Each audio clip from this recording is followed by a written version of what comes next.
చాలా కాలం క్రితం ప్రజాపతి దక్షుడికి 27 మంది కుమార్తెలు ఉండేవారు. వాళ్ళందరినీ చంద్రుడు పెళ్లి చేసుకున్నాడు. కానీ చంద్రుడు అందరిలో రోహిణిని మాత్రమే ఎక్కువగా ప్రేమించేవాడు. దీనితో ఇతర భార్యలు బాధపడి తమ తండ్రి దక్షుని వద్దకు వెళ్ళారు. దక్షుడు కోపంతో నీ కాంతి రోజురోజుకు తగ్గిపోతుంది అని చంద్రుణ్ణి శపించాడు. చంద్రుడు బలహీనంగా మారిపోయాడు. దేవతలు కూడా ఆందోళన చెందారు. అప్పుడు చంద్రుడు ప్రభాస్పటన్ సముద్ర తీరంలో ఉరుములు మెరుపులతో జోరు వర్షం కురుస్తున్నా అక్కడి నుంచి కదలకుండా చంద్రుడు ఏకదాటిగా శివుడికి ఘోర తపస్సు చేస్తూ ఉంటాడు. చివరికి శివుడు ప్రత్యక్షమయ్యాడు. నీ శాపం పూర్తిగా తొలగించలేదు, కానీ ప్రతి నెల నీ కాంతి తగ్గి మళ్లీ పెరుగుతుంది అని వరమిస్తాడు. అదే మనం చూస్తున్న అమావాస్య పౌర్ణమి చక్రం. కృతజ్ఞతగా చంద్రుడు అక్కడే సోమనాథ ఆలయాన్ని నిర్మించాడు. కాలం గడుస్తూ వచ్చింది.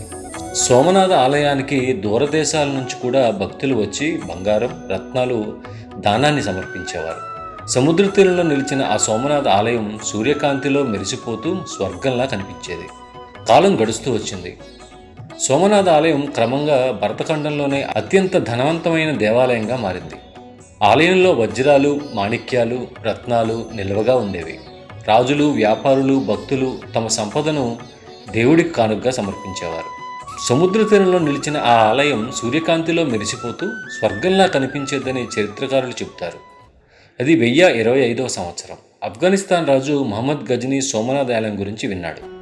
ఆ ఆలయంలో అపారమైన బంగారం ఉంది అనే వార్తలు అతని చెవిలో పడ్డాయి. అతను భారీ సైన్యంతో భారతదేశాన్ని దాడి చేశాడు.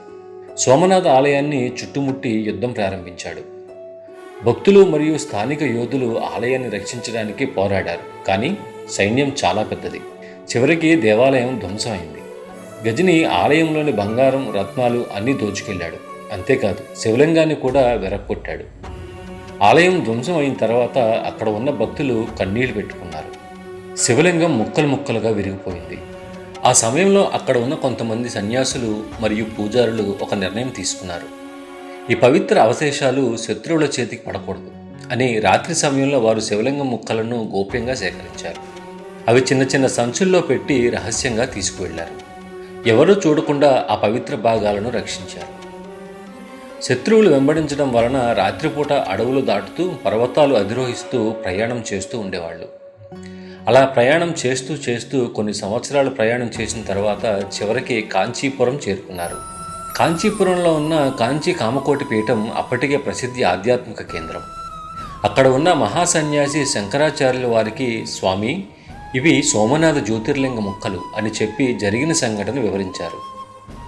సన్యాసులు వారి ముందుకు వచ్చి ఆ పవిత్ర సంచులను చూపించారు. శంకరాచార్యుల వారు లేచి కొన్ని క్షణాలు మౌనంగా ఉండిపోయారు.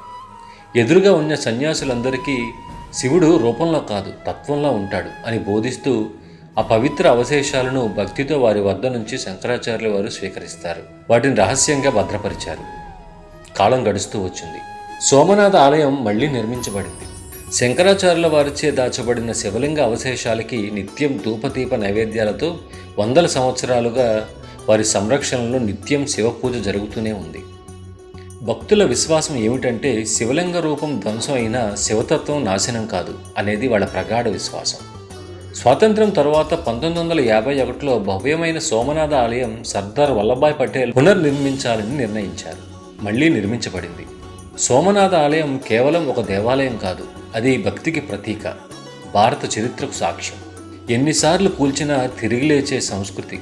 శివలింగం విరిగినా శివుని శక్తి మాత్రం ఎప్పటికీ తగ్గదు. దేవాలయాల్ని కూల్చవచ్చు, కానీ విశ్వాసాన్ని ఎవరూ కూల్చలేరు.